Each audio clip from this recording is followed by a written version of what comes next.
Nella mia vita quotidiana, oppure nei sogni, faccio sempre caso agli animali che vedo o incrocio sulla mia strada, per poi cercare il loro significato sciamanico.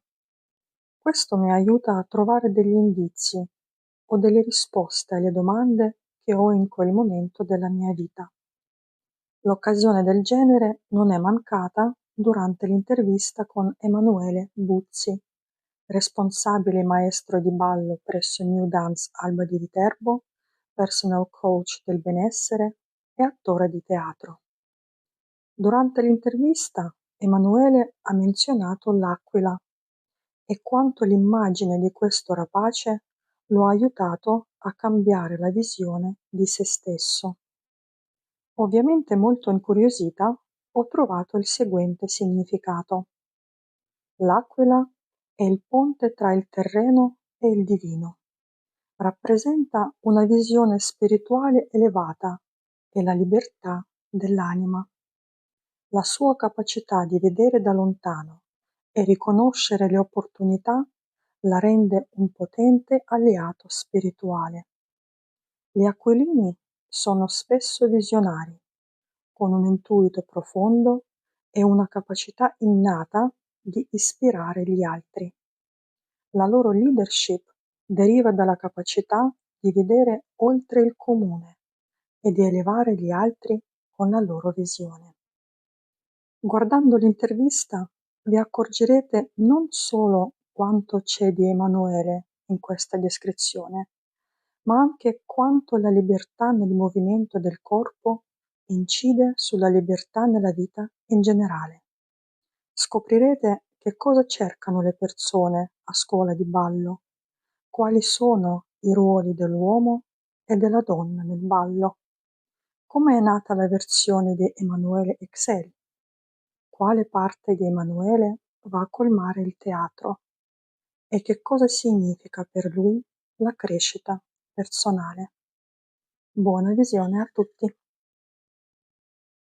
La danza Sì, è il metodo più antico di comunicazione e secondo gli ultimi studi anche il più complicato a livello neurologico, mhm, perché coinvolge il cervello in tutta la sua complessità. Quindi un ballerino deve sentire e seguire la melodia e il ritmo, deve orientarsi bene per stare in un posto preciso, deve posizionarsi in modo da non dare fastidio agli altri ballerini, tenere equilibrio e postura, coordinare i movimenti nello spazio e nel tempo, collaborare con il partner, ascoltare e sentire il proprio corpo, ricordare le sequenze e i passi, prendere decisioni e trovare soluzioni creative. Come se non bastasse, deve anche esprimere emozioni, sia con il viso che con il corpo. E tutto questo nello stesso momento. giusto. Quindi io quando vedo te ballare, in te non vedo nessuna difficoltà, quindi riconosco la libertà del movimento mentre balli. Quindi la mia domanda è: come hai raggiunto questo livello di libertà del movimento? Quali Allora, sono stati i tuoi passi? sicuramente l'aver affrontato il ballo fin da bambino è stato chiaramente un vantaggio, perché appunto avendo i miei genitori maestri di ballo dal 1986, che hanno iniziato e poi aperto la scuola dal 1991, ci sono proprio cresciuto nel ballo. Mentre facevo magari la verifica di matematica, i compiti di matematica, io sotto c'avevo il valzer inglese. Perciò è chiaro che la musica, il ritmo, il ballo hanno sempre fatto parte comunque della mia vita. Perciò il passo è stato semplicemente crescere su quel concetto là. Perciò io sono cresciuto col Sì, ballo e ha sempre fatto parte della mia vita. E che è un po' anche una similitudine con la vita stessa, perché tutte quelle cose che hai elencato, se al posto del ballo ci metti la vita, è identica, è la stessa identica cosa.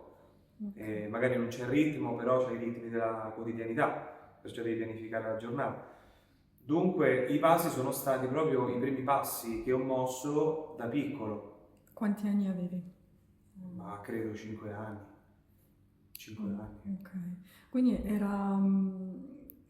sono curiosa, andavi a scuola oppure era proprio dentro casa che ballavi con i genitori? Come hai iniziato, se ti Entrambe, ricordi? entrambe, perché mi ricordo che i primissimi tempi, da quello che mi posso ricordare, prendevo anche da solo e iniziavo magari a ballare o per casa o magari a scuola di ballo, perciò mentre loro insegnavano io lì prendevo e facevo le stesse cose.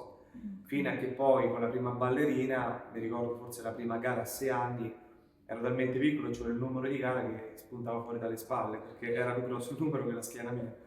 E è chiaro che sono state le prime proprie esperienze di ballo subito, no? Con la camicetta, col papillon, Sì. perciò era sia a casa ma anche a scuola, perché per me scuola di ballo era anche casa. Quindi, come dicono nell'ambiente di studio della lingua straniera, possiamo dire full immersion, nel senso sia a Assolutamente. casa che era un assorbimento totale, perché eri Sì, circondato.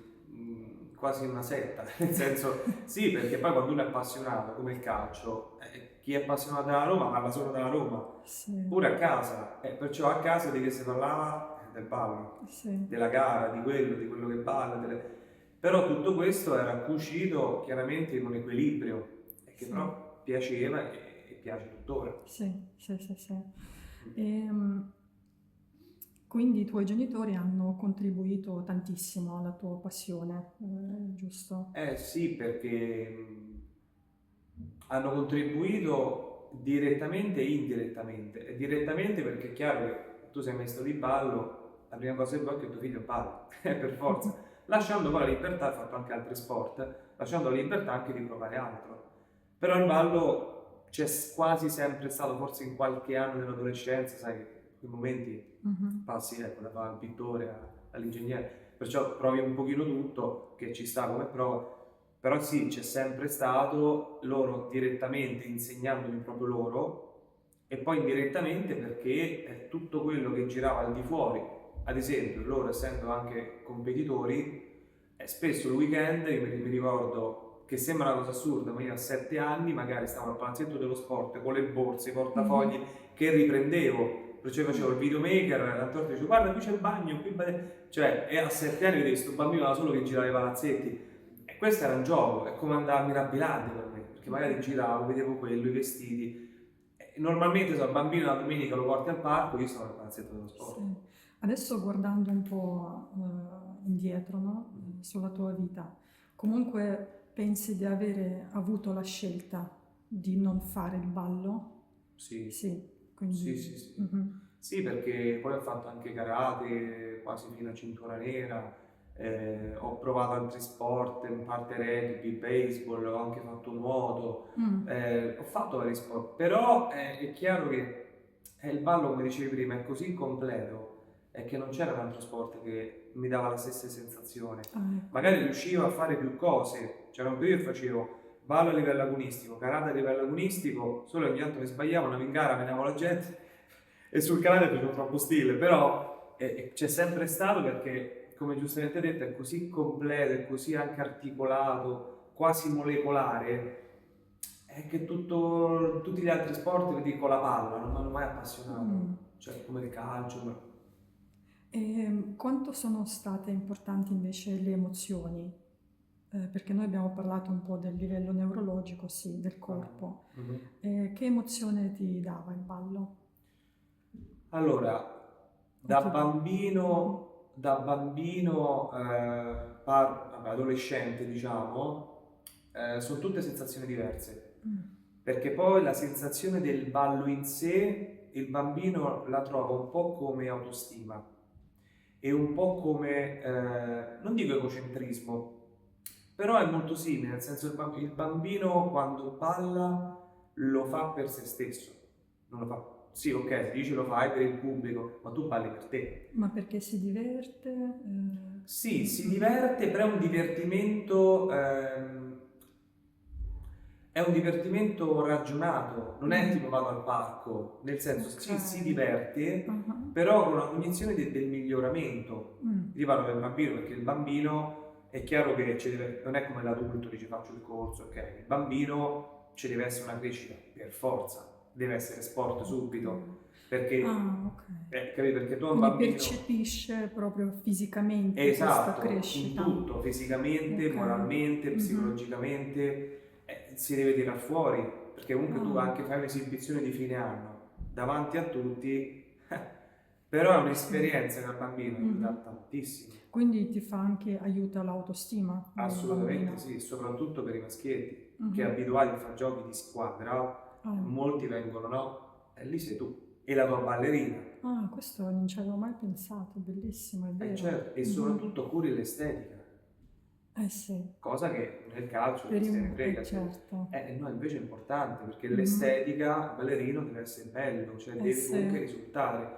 E questa cosa anche a ragazzi che magari ballano e poi smettono, poi gli rimane, perché quella sensazione di devo prendermi cura di me stesso è molto importante. Questo è grande. Sì. È molto importante, sia per i maschietti e sia per le femminucce.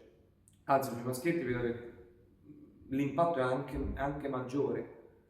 Ma poi c'è anche un discorso di rispetto dell'altra parte, perché spesso è del sesso opposto, ma non è detto. Perciò, come dicevi prima, la collaborazione verso i primi approcci, no? Anche con una ragazzina o con ragazzini, del rispetto, perché dobbiamo ballare in un unico corpo. Allora ci deve essere rispetto e collaborazione. E lì, anche con l'ultime rinnovi, vicissitudini che si sono state, vicende, è una cosa molto forte. Chi ti ha insegnato questo rispetto? I tuoi genitori oppure c'è stato un insegnante a parte? Dici nel ballo o in generale? Nel ballo. Beh, nel ballo nel senso un po' è una regola e un po' sì, fa parte del percorso del ballerino. Cioè tu inizi, dici ok, devi ballare con questa bambina. È normale che da bambino si litiga, perché poi l'emozione del bambino non te ne importa niente, non è che metti limiti, filtri, no? Condizionamenti. Perciò si litiga, i pizzicotti, le cose, però quella cosa lì ti insegna e dice no, se voi fate così non potete raggiungere questa cosa. Perciò già da lì fai un lavoro enorme sul bambino, è didattico tantissimo, Sì. perché tu devi rispettare una bambina o la bambina e il bambino.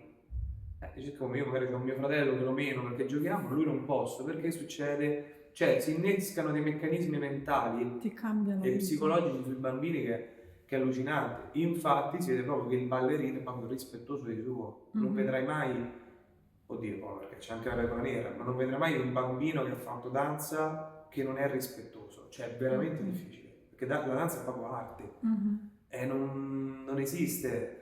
Purtroppo in altri sport lo incidono proprio, no? L'odio, ma qui no. Anche perché l'estetica, se tu odi ti imbruttisci pure, cioè, capito? Però c'è comunque sempre la competizione, no? La gara. Certo. Quindi è come tu competi con gli altri. Sì. Che fai comunque e devi portare di rispetto anche a loro. Ovvio, giusto. è lo sport, esattamente. È il tipo di competizione che lo sport insegna. Cioè nel senso che la gara o la competizione è una prova per se stessi. Tu è vero che stai in gara contro gli altri, ma tu stai in gara contro te stesso. Quello è solo una tabella per andare a vedere tu dove sei posizionato rispetto ad altri, ma non è detto che tu sia bravo o meno bravo a seconda con chi ti scontri durante la competizione.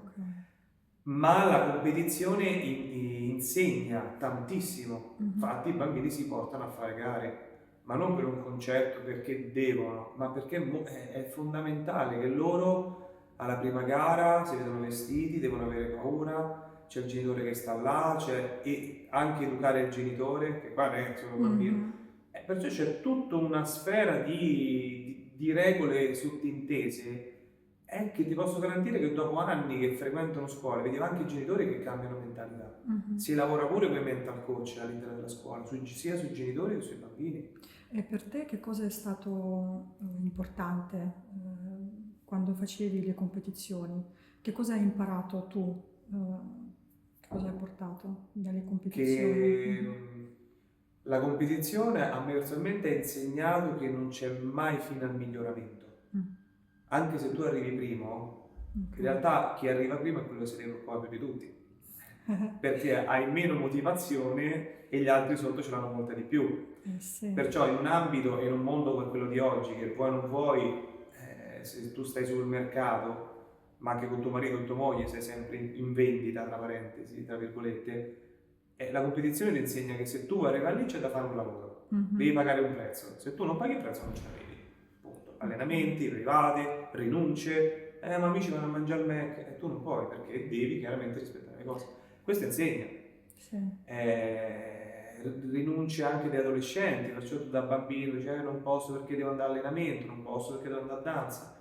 Ecco, tu per esempio a che cosa hai dovuto rinunciare, visto che abbiamo toccato? Beh, ho dovuto rinunciare sicuramente a tante amicizie, a tantissime amicizie, perciò per me il gruppo di amiconi sempre in giro, io fondamentalmente non ce l'ho mai avuto. Ho avuto delle piccole amicizie durante il periodo che stavo nell'oratorio, che facevo tutto quanto, lì c'è stato modo di, perché accomunava più giovani, però ho rinunciato sicuramente a un discorso proprio di uscire in gruppo con i ragazzi, fare tutte queste cose, ma a me non dispiaceva. Ok. Ma questo non porta alla solitudine un po'? E no, perché tu stai lavorando per una cosa che a te appassiona. Ok. Perciò è come oggi, no? Dici io lavoro, però che facciamo? Non sto con la famiglia, ma se tu fai un lavoro che ti appassiona, a te non ti interessa, perché certo c'è una famiglia, delle responsabilità, ma ferma un attimo, io mi devo occupare anche di me stesso. Certo. Per me stesso può essere un lavoro, può essere una passione, non posso rinunciare a me stesso per un figlio, per una moglie o per una famiglia. Prima vengo io, per star bene, e poi c'è la famiglia, perciò per me il ballo, la competizione, ad esempio, o l'allenamento è vitale. Per forza di cose, se fai quella strada, altrimenti dici vabbè non voglio rinunciare, evidentemente non c'era un perché così forte. Sì. Sicuramente magari se non avessi rinunciato al gruppo degli amici magari non staresti nemmeno bene. Sì, è un processo sarebbe scelto, mancato. È un processo scelto, cioè non è obbligatorio, chiaramente. Certo. Infatti tanti ragazzi a una certa mollano. Perché è chiaro, l'adolescenza, i primi compagnucci, i primi ormoni che si smuovono, vai a dire, a spiegargli al ragazzetto che tu ti devi allenare con un altro ragazzetto. Serve una grande passione e una grande disciplina dettata dai genitori, è enorme. Lì se non c'è il genitore dietro il ragazzo molla, è per forza di cose. Quanto incide anche il talento secondo te? Perché abbiamo parlato la tenacia, disciplina e il talento? Il talento incide per una buona percentuale inizialmente, poi in maniera inversa con il tempo si inverte. Il talento ti fa iniziare con 100 metri oltre gli altri, però se poi tu non lo abbini a tante cose, non solo agli allenamenti, anche a degli obiettivi a lungo termine, a un lavoro più complesso, in realtà è anche controproducente addirittura. Eh sì, perché tu fai delle cose e non sai neanche come si fanno. Dici, io non lo so come si fa, spiegami un talento. Non lo so, sono un talento, non riesco neanche perché a capirlo. Dici che questo è talmente naturale che una persona non riesce a metabolizzare che cosa sta razionalizzare. facendo. Esatto. Dici, come faccio a fare questa cosa? Non lo so, la faccio, è un talento. E inizialmente ripaga perché tu vedi subito i risultati ed è controproducente perché quel ragazzo si abitua che con facilità arriva. Poi quando arriva a un certo punto che incontra altri talenti, adesso c'è da lavorare perché gli altri talenti stanno lavorando. Qui molti talenti mollano. Perché non è il talento che ti porta al risultato, è la passione, perché c'è molto di più. Il talento è un aiuto iniziale, però la passione e il duro lavoro vincono sempre. Sì. Quindi sì, abbiamo parlato un po' della tua infanzia e adolescenza, però poi in qualche momento della tua vita hai deciso di fare insegnante, giusto? Sì. Che cosa è stato decisivo in quel momento? Ma diciamo che l'insegnare In parte anche quello è stato un processo sempre molto che è avvenuto in maniera automatica. Quando è successo, ti ricordi?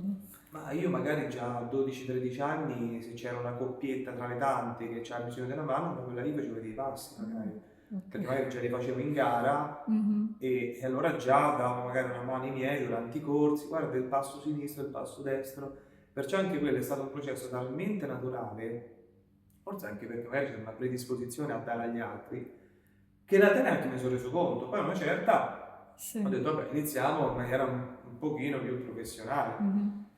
andando a prendere un diploma, facendo comunque dei corsi e specializzandomi sempre di più, aprendo una scuola di ballo mia, poi richiudendola, fare tante esperienze. Perciò Com'è passare, diciamo, vedo che per te è stato un modo naturale, no, di insegnare, però fare comunque un corso professionale di insegnante di ballo, come ti ha cambiato la tua visione? mi ha fatto, diciamo, visione in che senso? Visione del ballo anche, se c'è stata in qualche modo una differenza Sì, di vedere. sì, perché allora quando tu balli e costruisci te stesso, vedi te stesso, del mondo Ok. intorno non te ne importa proprio nulla. Quando insegni sei tu a dare quegli stessi strumenti alle persone, ma non lo Mhm. costruisci tu, gli dai le indicazioni. Ok. Perciò cambia tutto, perché tu da atleta costruisci te stesso, se hai un buon coach che ti dà gli strumenti per farlo. Mhm. Cioè il coach ti spiega come si fa, non cosa devi fare. Come si fa quel passo, se non te lo spiego, ok. Ecco. Perciò quando tu recepisci, dici ok, adesso mi metto al lavoro. Quando invece tu insegni, dall'altra parte ci deve essere chi lavora. Perciò da atleta ad insegnante, nel ruolo di insegnante sicuramente è un grandissimo lavoro, anche di più dell'atleta, perché da atleta sei uno, da insegnante sei 100.000. Esatto. Perciò tu è come se aprissi una porta sul mondo, auguri, perché adesso tu devi parlare in 10.000 lingue diverse, perché ognuno è diverso. Perciò come ti poni rispetto a questo, non solo come età, non solo come sesso, ma come mentalità proprio. Sì. Perciò capire in un minuto come spiegare quel passo, lo stato d'animo di quella persona in quel momento, cambiare tonalità di voce e soprattutto di emozione che tu dai, è veramente complesso. Su una cosa che è il ballo, che è anima. E vedere anche la reazione di quell'altra persona, Esatto, è adeguarsi. una comunicazione molto forte, che l'allievo non se ne accorge, ma l'insegnante sì. E secondo te che cosa ti aiuta ad essere un bravo insegnante?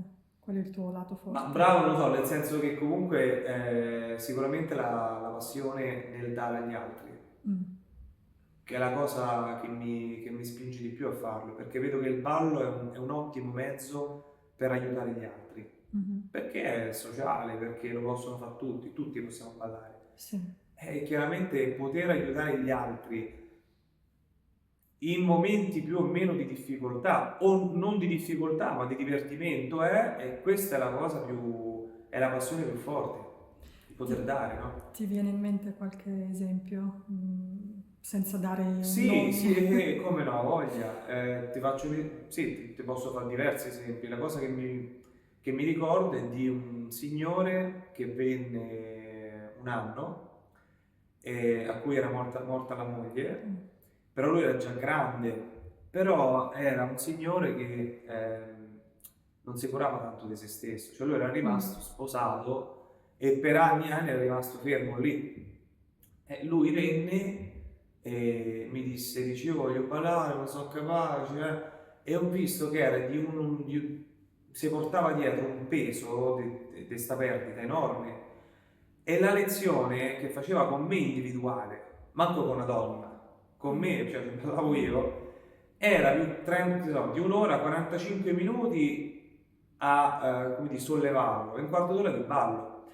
Ma quel mezzo che è stato il ballo ha fatto sì che lui da lì ha preso sicurezza di se stesso su 5-6 passi, quella sicurezza gli ha permesso di frequentare un corso, quel corso gli ha permesso di conoscere una donna e quella donna poi ci si è sposato pure.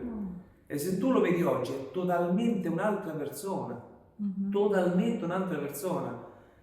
Perciò è chiaro che quando tu fai una cosa del genere, non c'è niente che ti può ripagare più di questo. Sì.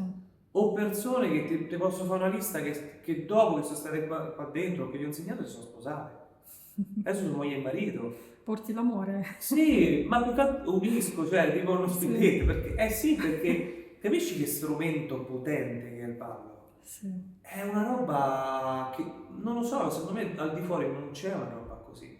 Non esiste a questi livelli. Hai dato un esempio bellissimo, a parte tanta stima verso questo signore già che aveva preso la decisione di venire a scuola di ballo. Secondo me Beh, si è è salvato stato da il solo. passo più grande della sua vita. Lui si è sì. salvato da solo, io dico sempre le persone si salvano da sole. Io gli do gli strumenti, Sì, esatto. io non salvo nessuno. Mm. Però magari vicino a me per un pezzetto ti ci porto, non ti carico sulle spalle, non lo farò mai. Però ti dico, guarda, questo è il martello, questo è il cacciavite, questo è la sega, vai, proviamo a tirare fuori qualcosa da sto pezzo di legno. Quello sicuramente lo puoi fare. Poi c'è chi si salva e chi magari lo vedi che è in difficoltà e non viene più. Ma quello con tutte le cose. E con tutta la tua esperienza che hai avuto, quali sono i motivi perché le persone vengono al corso di ballo? Allora, sicuramente il motivo più grande è quello della socializzazione. La persona ha bisogno di contatto umano. Okay. E dopo il Covid questa cosa si è sentita ancora di più. O meglio, si sapeva anche prima, però diciamo il periodo Covid l'ha amplificato.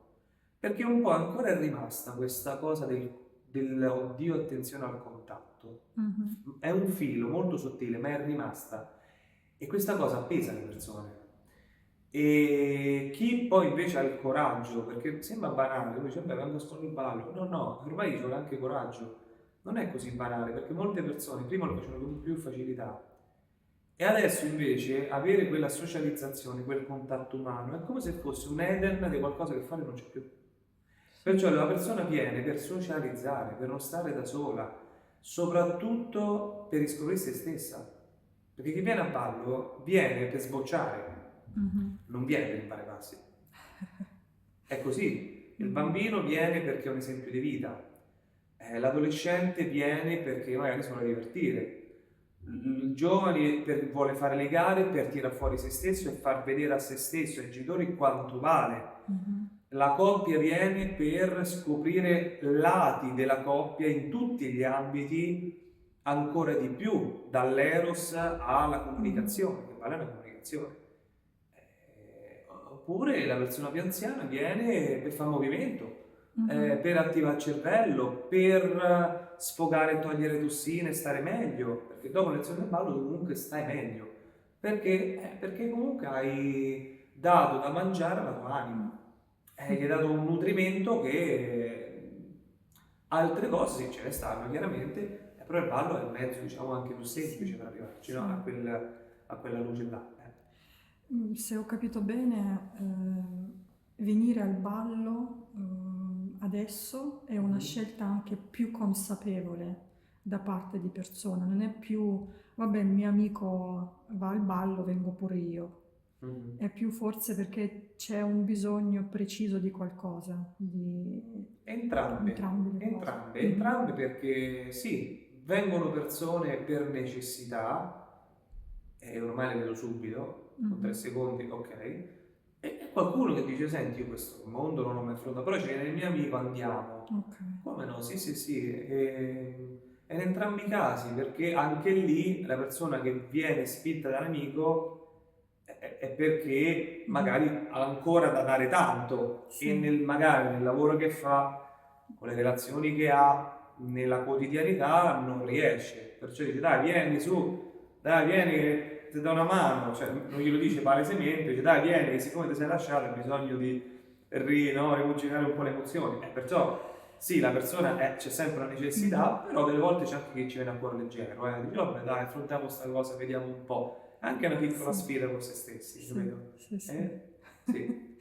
Senti, quando sono venuta a ballare al tuo corso l'anno scorso, la cosa che mi ha colpito di più all'inizio è stato quando hai detto che la donna deve lasciarsi andare e deve farsi guidare da un uomo. Quindi mi piacerebbe parlare anche degli ruoli di un uomo e di una donna. È incredibile come cambia la mentalità.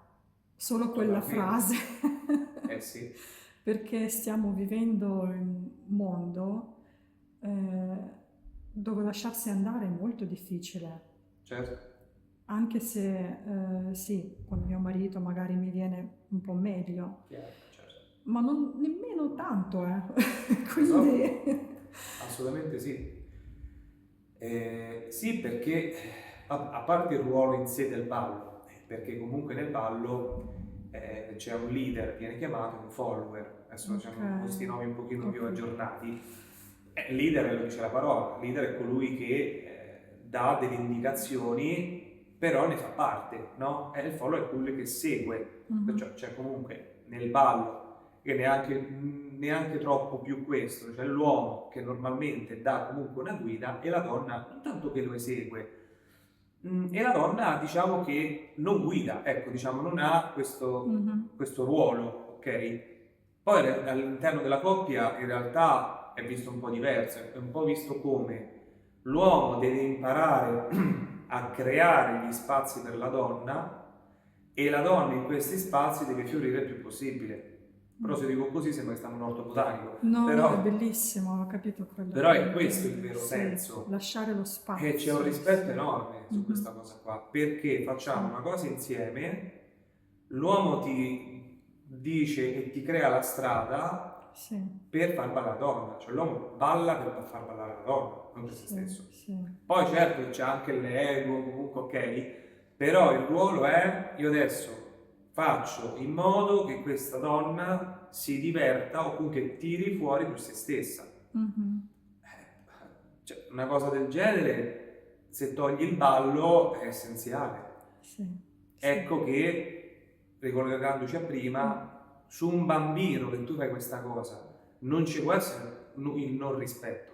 Perché tu ci sei cresciuto io devo dare spazio a una ragazzina per tirarsi fuori. Stiamo parlando. Cioè, capisci? Nel senso, da adulto, come poi manca di rispetto a una donna o a un uomo o donna-uomo, perché poi c'è tutte e due. Come fai? È impossibile. Perché per te è diventato automatico fare quella tipologia di lavoro. Cioè tu te sei costruito, ti hanno spiegato come farlo nel ballo, ma poi esci dalla sala, fai le stesse cose. È identico. Quindi comunque l'uomo, tra virgolette, ha un po' più di responsabilità, diciamo, no? Nel ballo, perché comunque guida, giusto? Sì. E la donna come gli può aiutare? L'uomo ha la responsabilità di guidare la coppia, la donna lo aiuta liberandosi. È come una macchina, sembra brutto il paragone, ma è chiaro, come se io guidassi una macchina, tu hai Schumacher al volante e sotto c'hai la 500, carinissima, però è chiaro che più di tanto, no? Ok, oppure tu sei su una macchina e il volante è bloccato. Lui ti guarda e dice io non ce la faccio più. Come fa, diciamo, la donna? La donna deve semplicemente capire che quel momento è il suo momento, perciò deve lasciarsi andare. Questo lo vedi anche magari sulle braccia, no? Chi è più rigida. Esatto. Perché la donna è più rigida? Non è più rigida perché io non gli ho mai spiegato di essere rigida. Perché lo sei? Sei rigida per tanti motivi. Non è che uno lo vuole elencare tutti, ma lo sento che c'è rigidità in te. Dentro di io, dei miei diritti, vai, chi me, ok, sono dei piccoli muri quelli, non è sei rigida perché fai palestra, sei rigida perché hai dei timori, delle interferenze che non ti permettono di esprimerti al massimo. Ecco, perciò la donna come aiuta in realtà se stessa più che l'uomo?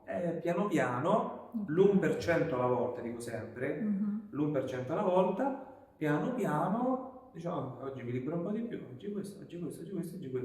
E se riesci a trovare la libertà nel ballo, hai già fatto un grande lavoro, enorme, perché poi appunto tiri fuori se stessa. Sì. È bello. Sì. La cosa buffa è che certe volte non mi rendo nemmeno conto quando e quella è la cosa magica. Sì. E quella è la cosa magica. È come se fosse una bolla una bolla di qualsiasi cosa, ma tu sei lì. In quel momento fuori ci può essere pure la guerra nucleare, tu ma proprio neanche. È questa la magia del discorso del ballo al rispetto di altri sport. perché il ballo, definirlo anche sport, lo minimizza un po'. Ok. È sport di perché è più. chiaro, c'è un'attività fisica, però è molto di In più. più. Tu ti metti in gioco tutto, mente, anima e corpo. Sì. Se uno di questi tre non c'è, non duri, non ce la fai, non puoi andare- oppure devi fare in modo che devi sbloccare qualcosa, non ce la fai. Io per mia esperienza posso dire che quello che ho provato dopo le lezioni di ballo, purtroppo non so come si potrebbe tradurre in italiano, comunque in inglese sarebbe flow.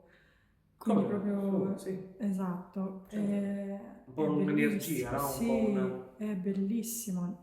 Nemmeno, ti dico la verità, nemmeno facendo yoga, meditazione, sì, ma non me lo aspettavo dal ballo. Ecco. Sono rimasta stupita. Ma sì, il ballo fa parte di noi da sempre, da quando l'uomo c'è il ricordo. I primi balli vengono fatti per evocare magari il fuoco, per evocare l'acqua, del vento. È perché come faccio ad arrivare lassù con la parola? Ecco perché il ballo era il mezzo per arrivare a Dio, o comunque a quello che loro credevano. Cioè, ok, per farti capire, per arrivare a Dio, perciò è chiaro che il ballo, parliamo di una cosa così profonda, come la stessa salsa, eccetera, eccetera, che un pochino studiamo, e lì dietro c'è un mondo di religione. Cioè loro arrivavano al dio dell'acqua, al dio del fuoco, al dio del mare, la dea attraverso il ballo, imitando quei movimenti, non con la parola. Sarebbe sminuire. Sì. Perciò è chiaro che c'è sempre stata questa connessione con Dio, con quello con ognuno crede, attraverso il corpo, il ballo e l'espressione. Perché l'umano si è reso conto che ballando tiri fuori quella sensazione che è un po' simile a una preghiera. Sì, è incredibile. Si sbloccano tantissimi meccanismi col ballo. Come se quando ti muovi si smuove anche l'energia sottile dentro e intorno a te, poi si unisce anche con tutti gli altri. Sì, ma lo mettiti non come, è proprio così. Tu sei energia in quel momento, qualsiasi tipo di energia, ma tu sei energia. E lo vedi anche quando cambi partner, non è solo come guida uno o guida l'altro, ma lo sente a livello energetico che qualcuno ancora è bloccato. Non è che non impara il passo, è che ancora non lo vuole imparare, perché c'è un blocco. E va bene così, work in progress, ci mancherebbe altro. Capisci? Cioè il ballo diventa un mezzo proprio di vita che dovrebbe anche essere più spiegato in questo senso qua.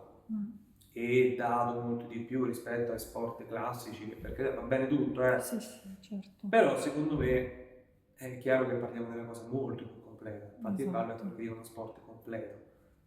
È terapeutico, assolutamente. Ma sì, perché è forse l'unico sport dove tu, in un corso di anche 300 persone, ognuno brilla del colore suo. Con un unico insegnante che dice la stessa cosa a tutti, cioè è come se fosse un'orchestra, no? E ognuno suona lo strumento suo, ma il direttore dell'orchestra lì sa, e tu non sai, cioè comincia a intravedere qualche strumento di qualcuno e li lasci poi suonare la loro melodia.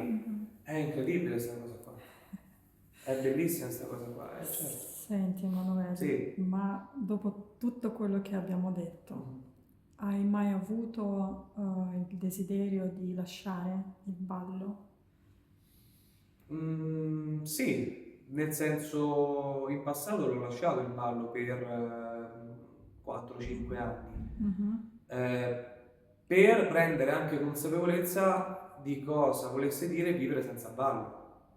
Perché come dicevo prima, tu vivi sempre della stessa zuppa. A un certo punto dici, aspetta, cambiamo piatto. Ok, Vediamo voglio vedere da quell'altra parte. Certo, vedere anche come vivono le persone al di fuori, le persone normali, cioè ok, che fanno la domenica le persone normali, ok. Perciò sì, come no, c'è stato che cosa anche... hai fatto? Ma diciamo che, come dicevo, ho fatto magari più karate, ho fatto palestra, ho fatto altri sport, abbinati ad altre tipologie di lavoro, un po' per fare esperienza e per prendere consapevolezza che in realtà parte della mia vita il ballo ci sarà sempre, più o meno, con un lato o con l'altro, però quell'energia di cui parlavamo adesso ormai per me è diventata fonte vitale. è come una fonte d'acqua, cioè senza vuol dire morire proprio. Quindi quelle esperienze in realtà ti hanno servito Assolutamente di sì. tornare proprio nel ballo, di capire quanto è Assolutamente sì. importante. Certo che sì, perché finché non provi non sai. Devi comunque fare un'esperienza, anche negativa, soprattutto negativa, per imparare che non vuoi più quell'esperienza. Certo Ti che va sì. di raccontare di questa esperienza negativa? Perché mi dicevi che avevi fatto un'esperienza grande. Sì, allora, mo te la definisco negativa anche se in realtà non è negativa nel senso che va un po' a negare quello che tu volevi fare o Sì. non volevi fare.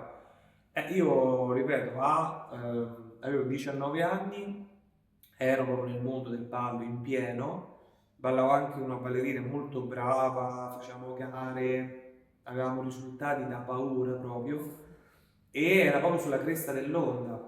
E mi ricordo che avevo una scuola di ballo qui in provincia e ero giovanissimo, 19 anni, e una signora del ballo di gruppo mi disse, dice, guarda, io so che c'è un'azienda, io so che tu sei diplomato in costruzioni aeronautiche, stanno cercando un ragazzo per un lavoro, eccetera, eccetera. Ma dico, vabbè, fammici parlare, vediamo un po'. E da lì io feci 3 colloqui, non 3 colloqui, e mi dissero, dice, guarda, purtroppo qui da noi non c'è, l'unico modo è in questo paesino qua su, era a 650 km da casa, a 19 anni, con tutto il pieno, tutto quanto, qualcosa mi disse, è il momento di andare. Perciò io lasciai tutto, il ballo, la ballerina, tutto, casa, tutto quanto, Madonna, enorme. tutto quanto, e partii per questa esperienza, perché ho detto è ora di capire cosa c'è al di fuori solo del ballo, cioè che vuol dire lavorare da impiegato, lavorare su un mondo diverso, lavorare davanti a uno schermo, cioè che cosa vuol dire? Qualcosa mi spinse a farlo, partii e alla fine stetti fuori quasi 7 anni e quell'esperienza, che poi è stata un'esperienza lavorativa bellissima, e ringrazierò sempre chi me l'ha fatta fare, perché è stata anche un'esperienza di alto livello, dove avevo delle responsabilità molto forti, molto importanti, dove ho viaggiato per il mondo per lavoro, dove mi sono ritrovato a 20 anni quasi all'altro capo del mondo a parlare in inglese, dove io l'inglese zero. Perciò è stato un po' come dire, vai, buttate in mezzo all'oceano, vai, prego, fai quello che devi fare. Come ti faceva sentire quel lavoro? Allora, inizialmente molto a disagio, perché mi sono ritrovato è come un bambino che lo metti in mezzo a Piazza Affari, cioè in questo business così, con questi elicotteroni, con tutti in giacca e cravatta, tutti inglesi, tutti i software, tutti i manuali in inglese. No, aspetta, eccitante da un lato, ma dall'altro ti sentivi piccolo. È chiaro che anche quello è servito per aumentare l'autostima. Perché ho detto no, aspetta, io l'ho sempre fatta e mo che è questa cosa qua. Perciò mi sono messo giù. È stata una sfida. È stata una grande sfida, però devo anche ringraziare chiaramente, oltre ai miei genitori che mi hanno sempre sostenuto, sia economicamente, perché tu vai su, sono stato 6 mesi a 500 euro al mese, che oggi come oggi ragazzi chi te lo farebbe? A 650 euro a 500 al mese e poi vediamo. Però ho detto no, andiamo, perché a me una cosa così forse non mi ricapiterà più.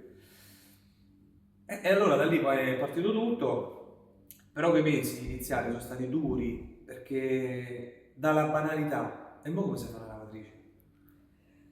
Sì, perché era sempre mamma che te la faceva, no? Sì. E mo come si cucina? Aspetta, le bollette, e mo come si pagano? All'inizio era una chiamata a scapito dall'altro dei miei, capito? Ma mo come si stira una camicia? Però quello è stato un po' il militare che c'era una volta, perché io lì ho imparato tutto. Cioè lì ho imparato a vivere totalmente da solo.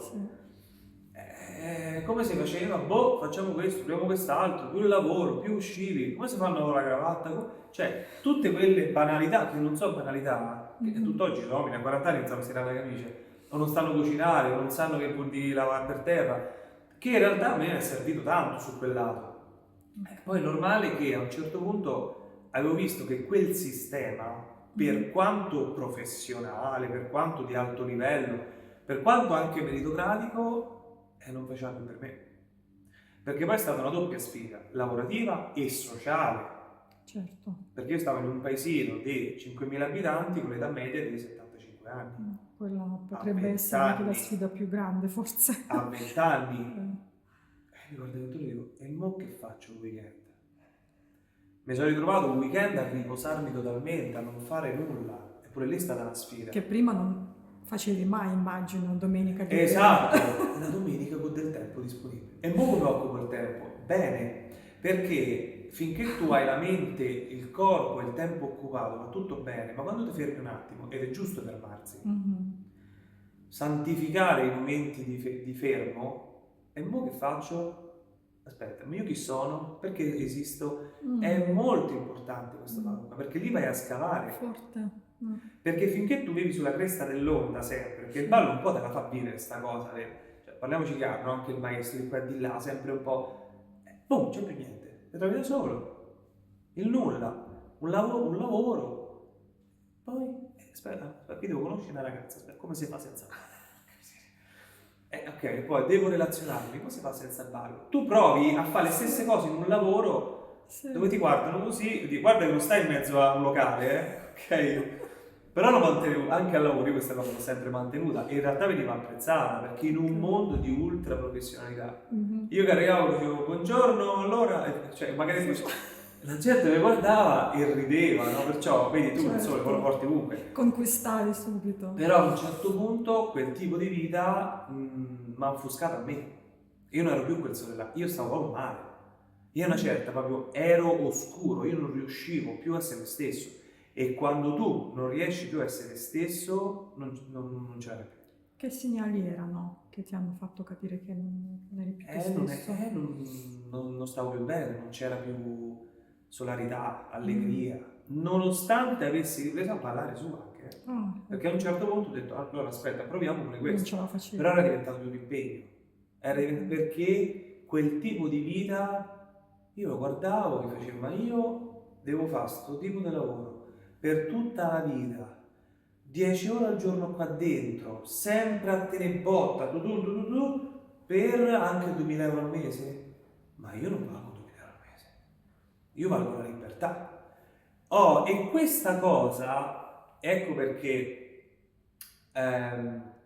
io invito sempre i ragazzi ad andarsene, a uscire dalla zona di comfort. Purtroppo in Italia questa cosa non esiste. In America a 16 anni mamma dice fuori dalle borse, ecco, in tutti i paesi, anche Europa, fuori dalle borse, te ne vai a fare un'esperienza fuori, ci vediamo, ok, questo ti fa maturare. E come faccio? E come fai? Il modo lo trovi. Quel modo come lo trovi è sopravvivenza. Ecco, è chiaro, per me quello è stato il mio militare, ho durato 6 anni, a parte lavoravo nel mondo militare, però anche là, no? È chiaro che oggi come oggi a me è servito tantissimo quell'esperienza, trovarsi di fronte a 40 studenti olandesi che ti guardano così, che una cosa non funziona e tu la devi sapere gestire in inglese e spiegargliela ma col sorriso. Non c'è corso di ballo che è paragonabile a questa roba qua. Capisci che poi quando torni a insegnare uno ti fa, ok, è diverso, perciò quel tipo di esperienza va fatto. Poi perché è negativa? Perché a un certo punto è chiaro che se tu vivi e alimenti la tua anima con un determinato modo di vivere e quello non è il tuo, non ti ci trovi, non c'è niente da fare. Vai contro te stesso. Ma assolutamente sì, contro i tuoi valori, che a 20 anni parli di valori e non capisci niente. Oggi come oggi, se tu non sai quali sono i tuoi valori, sei una barca in mezzo all'oceano, non sai, i venti ci sono, ma se tu non sai direzionare le vele, questa no, è famosissima questa frase, no? C'è peggior cosa di una persona che non c'è vento favorevole per il capitano che non sa dove deve andare. È quello il discorso, perciò vai un po' alla ricerca dei tuoi valori. Qual è il tuo valore? Poi ci sono persone che chiaramente quel lavoro lo santificavano perché il mio valore è quello della famiglia, è quello dell'amore, io vedo l'ora di sposarmi perché voglio avere un figlio. Ottimo, lavoro fisso, fermati proprio. Ma non è il mio, perciò chiaramente... C'è stata un'ultima goccia quando hai deciso basta, me ne vado?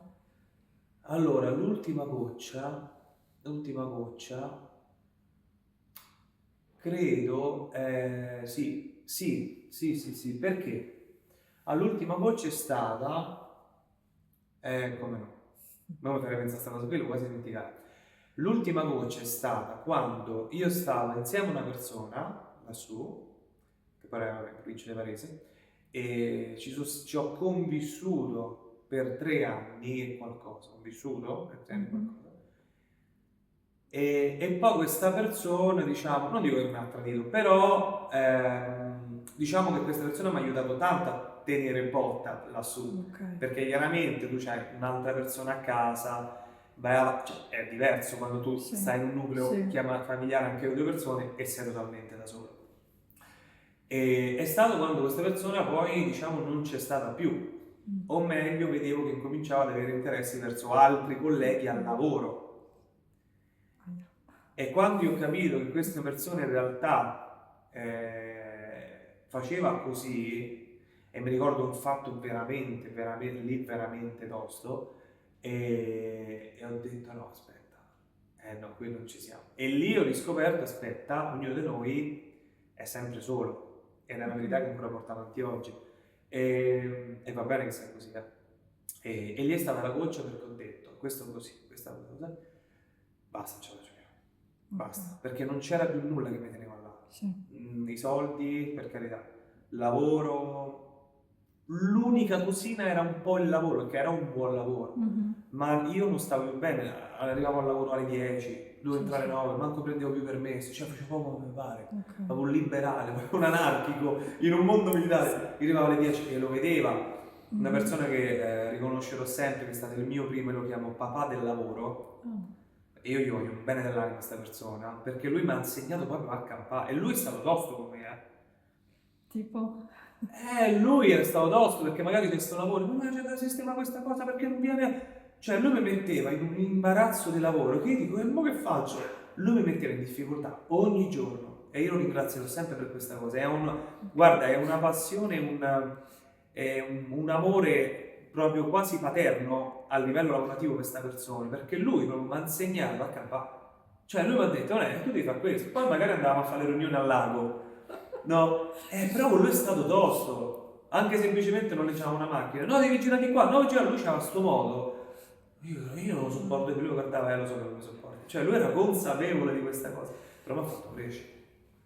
Però è arrivato il punto che lui mi ha guardato e mi ha fatto, Manuel, lo vedo che niente, fai quello che ti senti di fare. E infatti a una certa poi ho chiamato il mio capo e ho detto, io, basta, no ma aspetta, vediamo se, basta, perché non c'erano più le condizioni. La tua prima emozione quando l'hai fatto?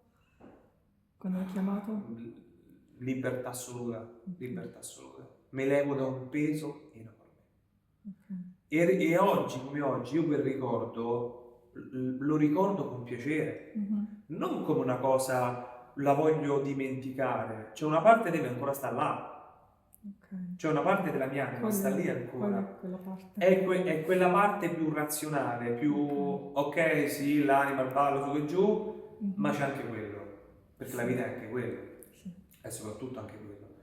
E ritornare a quelle sensazioni dentro di me mi fa rigare dritto, quando magari non voglio rigare dritto, sì, perché Emanuele Excel, lo chiamo io, mi fa ricordare come erano quelle sensazioni, che poi non dico che non voglio rivivere, perché anche oggi le rivivo, però è chiaro, come dicevo prima, in un mondo fatto di, tra parentesi, baldoria, anche in un mondo fatto anche di ego a volte, perché comunque il ballo, l'insegnamento, stare in mezzo al centro dell'attenzione, alimenta l'ego, non l'autostima, sono 2 cose totalmente diverse, e a me dell'ego non me ne importa nulla. Ecco perché ogni tanto devo togliere dal secchio, no, non è ego, aspetta, lavoriamo sull'autostima, e lì serve quel lavoro là, lavoro da Excel. Capisci, no? Che è grande, perciò è servito, sì, è stata chiaramente un'esperienza che mi ha formato tantissimo e che ancora oggi mi porterò dentro sempre. Bello. Sempre. Senti, però tu non ti sei fermato al ballo. No. Perché io sono stata al tuo debutto allo spettacolo teatrale. Quindi tu frequenti anche l'Academy, l'Artist Academy. Artist Academy di Laura Leo, sì. Quindi la mia domanda è, che cosa mancava nella tua vita che hai deciso voglio provare a fare anche l'attore? Che cosa ti ha spinto? Allora, mi ha spinto 7 anni fa, tornando dopo il discorso lavorativo, sono passati circa 3 anni. Uno fa sempre esperienze per uscire dalle situazioni, no? Mai per raggiungere. Dopo una relazione tossica, io avevo una persona che doveva fare un grande lavoro su se stessa, ma che purtroppo mi buttava sempre molto addosso, ho deciso di adesso vado a fare una stagione da animatore, perché ho bisogno proprio di... Ah, ok, quindi sì. è iniziato così. Esatto. E ho detto, vabbè, mai fatto, tutti dicevano, ma vai, perché tu c'hai il mondo, Sì. dico, no, ma perché c'è una scuola, no. Ho detto, senti, sai che dico, ma andiamo, vediamo un po' che succede. Vediamo un po' che succede. Parto, vabbè, mi faccio questa stagione estiva. Allora, la prima volta che facciamo, sai, si fanno le comedy, no? Ok, dice, guarda, tu devi fare sta parte, ok. Esco, solco quel, mi ricordo ancora, era fatto di cemento grezzo, scalzi, perché poi il mio ex capo animatore, che anche lì ringrazierò sempre, c'è sempre un mentore, un qualcuno che è proprio piccolo di me, vedi, non c'entra mai l'età, mi dice no, entra scalzo, perché tu te lo devi vivere quell'esperienza. Entro e sento un'energia pazzesca. Oh, wow. Aspetta, qui che è? Ho aperto una porta e qui che Sì. quella folla davanti, zero ansie, incomincio a recitare, tutti che ridevano, tutti che... Aspetta un attimo, sta cosa... Wow. Che sta succedendo? Wow, è arrivata proprio una botta di energia, una bomba radioattiva. Sì. No, aspetta un attimo. E le persone il giorno dopo, ma tu studi teatro, tu fai l'attore, fai queste cose. Io, no. Ah, però hai fatto quel ballo. La gente, ma lascia perdere il ballo, date all'attore. Ma quale ballo? Bravo, il ballo. E la gente, tutti dicevano, no, bravo, ballo. Poi insegnavo pure il ballo, Certo, facevo zumba, No, ma tu bravo a ballare. Ma l'attore? Ah, ma certo, mi stavo pure ok, pure... Ma come? Io una vita che fatto, sì. No, bravo. No, ma l'attore... guarda, bravo. Guarda, la salsa ieri mi è piaciuta. Ma come ci hai recitato ieri? Allora ho detto, aspetta un attimo. Poi, ok. Tornando da quella stagione, ci sono state tante cose che sono successe, sono passati altri 7 anni in realtà, però non ho mai approfondito quella cosa, e ne parlavo con tanti, dice, ma approfondisci, non c'ho tempo, tante cose, non riuscivo. Poi quest'estate sono ripartito però da capo animatore, e da capo animatore in realtà me la sono goduta molto meno, perché responsabilità, metti a posto i ragazzi, mamma mia, guarda, è stato un lavorone, però anche lì è servito perché 3 mesi fuori, però anche lì poi mi sono reso conto che risolcando quel palco riceveva la stessa energia. E allora ho detto no, aspetta, basta, io adesso appena torno devo per forza fare questa cosa. Vado dalla mia amica appunto Laura, che è una grande professionista e anche una grande persona che stimo tantissimo, ho detto Laura, io questa cosa la devo approfondire. No, guarda, tu vieni. E allora ho iniziato con un regista di cura che lavora a Roma, che è Marco Grossi, che è una grande persona anche lì, un altro mentore, che lui ha un approccio sul teatro meno di devi, cioè meno del sulla testa, ma su entrare nel personaggio, nel vivertelo, sempre a positività. Bravo, ok, andiamo, mai non va bene, ok? Infatti ha un modo di insegnare che a me piace tantissimo, che a volte sto anche mettendo nel ballo, che è andata a colmare quella parte di inespressività che c'è nel ballo. Perché il teatro è veramente 360 gradi. Tu esprimi totalmente, cioè tu sei a nudo. Nel ballo non sei a nudo, perché abbiamo detto prima che puoi limitarti. Nel teatro non puoi limitarti. È impossibile. Tu vieni denudato totalmente davanti a tutte le persone che fanno così e ti guardano. Il ballo non è così. Il ballo puoi decidere se... E tu non puoi andare nel palcoscenico con la limitazione. C'è chi ci va, ma chiaramente ti dicono guarda che questa cosa devi toglierla o comunque lavorarci sopra. Tu sei a nudo, va, mettiti lì ed esprimi. E la prima esperienza, appunto, il debutto, è stato che è stata la mia prima esperienza di debutto, è stata di un'energia che oggi dico, neanche ho saputo dosare, perché ho dato troppo all'inizio, dopo mi è caduta pure la voce, ma è stata una botta di energia allucinante. La parte più bella è stata affacciarsi, vedere ancora il sipario chiuso e sentire quell'energia dietro, quel legno, è vita pura, è arte al 100%, proprio nuda, cruda come la vedi. Perciò è andata, non so se era una mancanza, però era una cosa, una mancanza che io volevo sopperire a livello emozionale, avere la libertà di esprimermi al 100%, e soprattutto senza un discorso lavorativo, perché comunque il ballo sì, però anche un discorso, lì non è un discorso per ora lavorativo. Certo, uno può fare i provini, ma io lo spettacolo che poi porteremo so io, anche il personaggio, cioè so io che interpreto quel personaggio, non so condizionato da, ok, aspetta, metto a posto quella persona. Non sono un insegnante che comunque esatto, sono d'allievo, sì. Sto facendo d'allievo per attore teatrale e cinematografico, è un'altra cosa. Perciò abbasso le difese e prendo tutto quello che ho necessità. Cioè anch'io devo essere allievo. Anche il maestro è allievo, anzi è stato e lo sarà sempre. C'è stato, secondo te, qualcosa della tua esperienza del ballo che ha servito come un ostacolo quando facevi l'attore? Cioè se il ballo è stato un ostacolo? Sì, qualcosa del ballo, non so che ti ha... Oppure il ballo semplicemente ti ha aiutato e basta? Aiutato. Un grande attore e anche un bravo ballerino. Tutti i bravi attori sanno danzare. Perché sai come muoverti esattamente, tu sai come, cioè hai consapevolezza dello spazio, sai come muoverti, sai come comunque chi balla, ma anche chi fa teatro e viene a ballare, mamma mia quanto esprime, perché è abituato a tirare fuori, poi magari passa e sa che fa, giustamente, perché deve comprendere come si fa un passo tecnico, però ti dico, anche diverse amicizie che ho, per esempio ho una persona conoscente, amica che ho, e lei è una grande attrice, giovanissima, ma è anche una grande ballerina, e quando entra in pista vedi solo lei. È una lampadina, cioè le altre ballano, lei recita. Cioè, è completa. Sì, ma l'attore ha una completezza, bravo, hai detto il termine giusto, ha una completezza che il ballerino solo non ha. Non l'ha, nella dialettica, che è lo strumento più forte, molto più del corpo.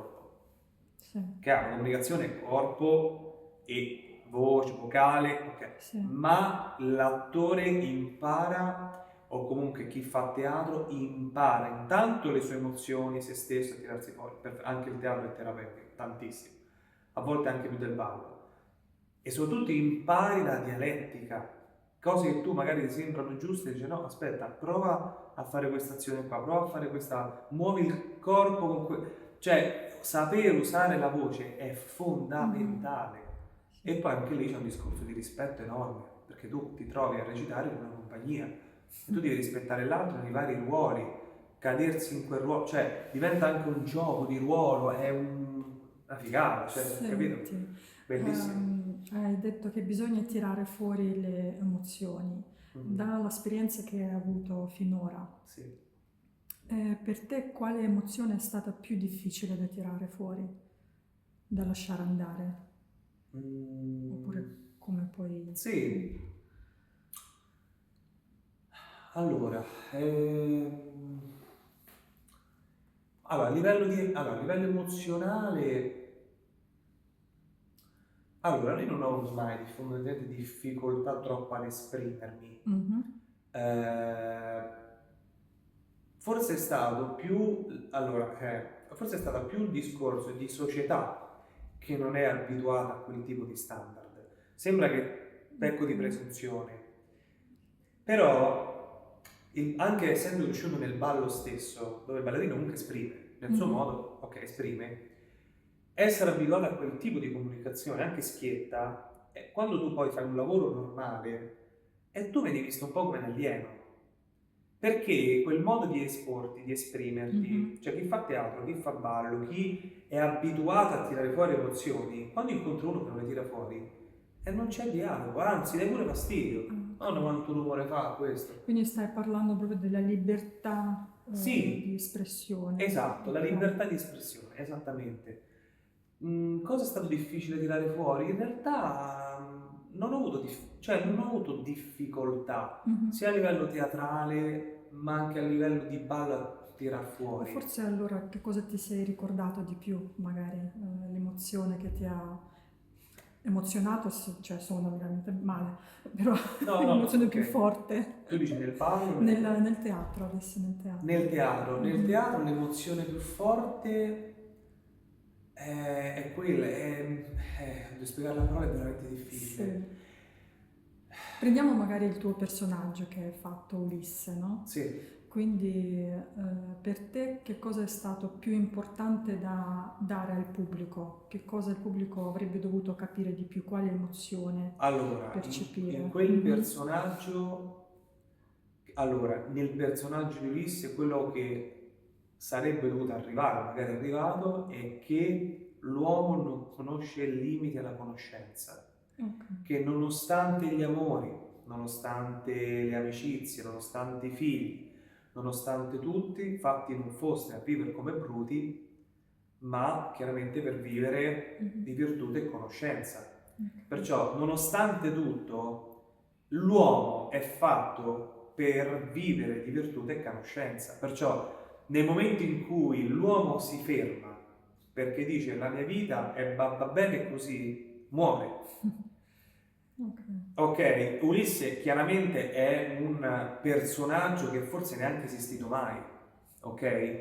Però è un personaggio che fa capire che sto tizio c'era a casa la moglie che faceva sta tela della gioia, c'aveva il padre vecchio, c'aveva tutto quanto, nonostante questo lui dice, senti, io devo andare via, perché lo spirito, l'amore verso quello che c'è là dietro è più forte di tutto. Perciò è quello il messaggio forte, che delle volte bisogna capire che vivere la vita non è semplicemente quattro mura e una famiglia, ma è andare alla ricerca della tua conoscenza, è andare alla ricerca dell'oltre, è andare alla ricerca di qualcosa di più. Perché? Per lasciare un piccolo segno. Perché alla fine di tutto, se tu ci pensi bene, fra 100 anni, ma chi si ricorda di Emanuele che insegnava ballo? Ma se riesco a lasciare un piccolo segno a qualcuno, a qualcosa o all'umanità, tu me ne hai ricordato per sempre. Perciò l'unica, secondo me, vero motivo è proprio quello, cioè andare alla scoperta. Poi ci muori pure, però diventi un martire perché tu sei morto per un ideale.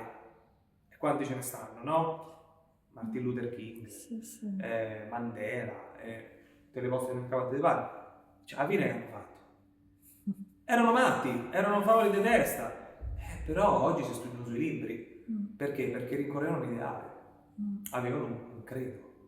Mentre parlavi di Ulisse, effettivamente c'è proprio un parallelismo alla tua vita, perché pure tu hai preso e te ne sei andato, proprio hai lasciato tutto. Quindi era come interpretare di nuovo anche te stesso un po', no? Quindi ti sei trovato nel ruolo benissimo. Io una cosa che faccio, ed è un'arma a doppio taglio, mi metto sempre in discussione. Che non pensare che sia, oh che bella cosa, non è bella, perché tu è come se ogni volta ti spogliassi di tutto. Ma se io tolgo il ballo, io che cosa sono, chi sono, cosa sto facendo? È una crescita personale che è un altro campo che io adoro e la dovrebbero mettere come materia di scuola, secondo me, è che però ti mette sempre in dubbio, cioè è una cosa che a me piace fare, mettermi in dubbio, mettermi in discussione. Ma se io levo questo, che cosa ti rimane? Se io non faccio il teatro, non vado, ok, io chi sono? Sto rincorrendo i miei valori? Guarda che tosta, Cioè, tu quando tocchi queste corde alle persone vedi che ti devi fermare un attimo prima. Però sì, diciamo, non mi paragono Ulisse perché chiaramente quella per carità. Ne parliamo metaforicamente anche, sì, no? Esatto, però è un qualcosa che ho sempre fatto e che non fermerò mai di fare. Non mi fermerò mai a fare questa cosa. Vado sempre alla ricerca di qualcosa. Molti lo possono un po' interpretare perché un'arma a doppio taglio? Perché quando tu inizi tante cose, poi le dovresti portare a termine. Ma chi definisce quando tu la porti a termine? Come fai a capire quando è la fine? Non c'è mai fine, niente. Se tu ci pensi bene, no? Soprattutto in un'arte. Ok, lì va preso l'Excel. Ok. La responsabilità, cioè la responsabilità e l'abilità di rispondere a quel valore, perché poi arriva l'ostacolo, l'entusiasmo iniziale, un rapporto. Ok, mo è finito il fuocherello, ora inizia il prezzo da pagare.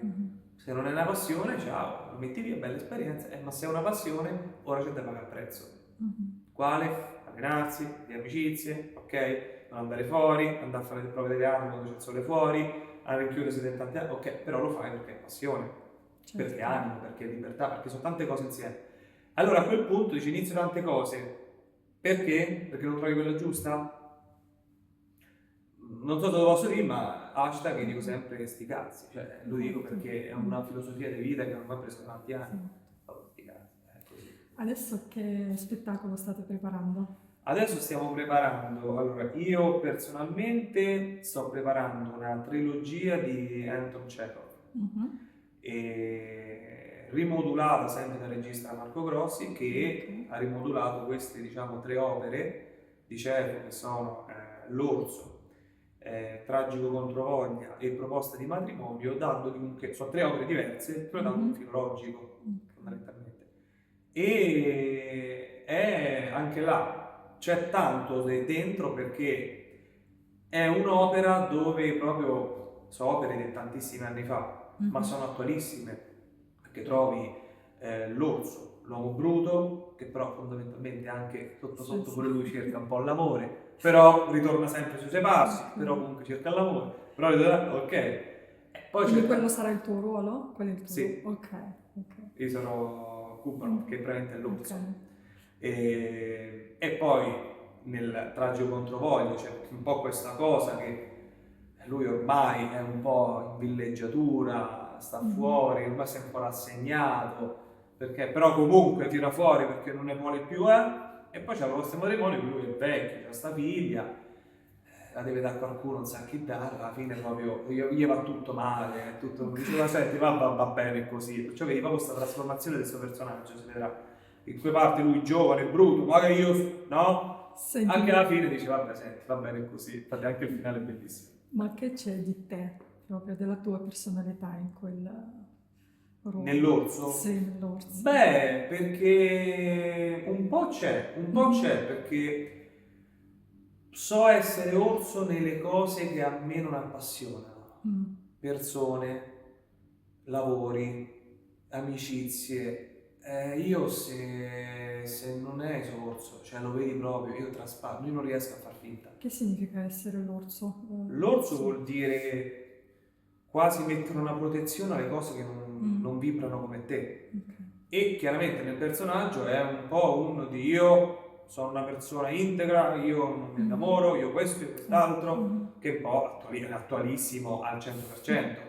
L'uomo forte, no? Che io tanto c'ho i soldi, sto bene, non mi serve nulla, io sto bene così anche da solo. Grandissima cavolata, perché l'umano non è fatto così, ma oggi come oggi tutti ragionano così. Tu dai una sfoglia dei social, tutti no, super ricconi, tutti già arrivati, no, io non c'ho bisogno di niente, ma in realtà quella è tutta finzione, perché poi basta una cavolata, infatti è questo che fa ridere, che basta una, anzi proprio è l'antitesi, succederà una cosa che proprio tu immagini e proprio lui dice, oh che miseria questa, che, cioè proprio nel momento, esatto, sì, ma nel momento in cui proprio vedi il massimo odio, cioè è lì che scatta l'umano, cioè quasi il ridicolo, ma come tu fai tutta sta giornata e poi ti prendi questa cavolata, perché poi siamo fatti così, cioè ci costruiamo questo, già sono curiosissima, sto castello di carte e poi fai così e crolla tutto, perché? Allora perché devi mettere su sta cosa, no? Abbassa le barriere, vivi come vuoi vivere, no? Guarda che è bello forte, è bello forte. Sì. Vogliamo dire quando ci sarà? Così diciamo. Sì, ci sarà probabilmente il 18 maggio di pomeriggio al Teatro San Leonardo. Sì, perciò tra un po' più di un mese. Sì. Manca poco. Mamma mia. Sì, comunque sarà un bel ruolo, sì. Anche molto fisico, perciò sì. Bello. Sì, molto. Infatti bellissimo mondo anche quello. Pure lì purtroppo non sostenuto da nessuno né dallo Stato, però ragazzi l'arte si fa per amore, non si fa per altro. Senti, io non ci credo che tu con il ballo, il teatro hai finito, c'è qualcos'altro. Assolutamente sì, assolutamente sì, nel senso che ci sarà sempre qualcos'altro e sempre un'evoluzione. Perché? Perché chiaramente quello di cui abbiamo parlato è tanto amore, passione, emozione, ma non si vive di quello. La bilancia giusta è un 50% di questo e un 50% economica, per forza di cose, nel senso al Conad non paghi sorrisi, non è che posso fare l'orso con la ragazzina, guarda, scusi ma ho bisogno di... ok. Perciò è chiaro che devi anche capire come monetizzare tutto ciò, che delle volte molte persone cercano, o meglio interpretano questo modo come svalutare. Succede spesso, no? Dici, ma come il ballo è così bello, lo svalutiamo con...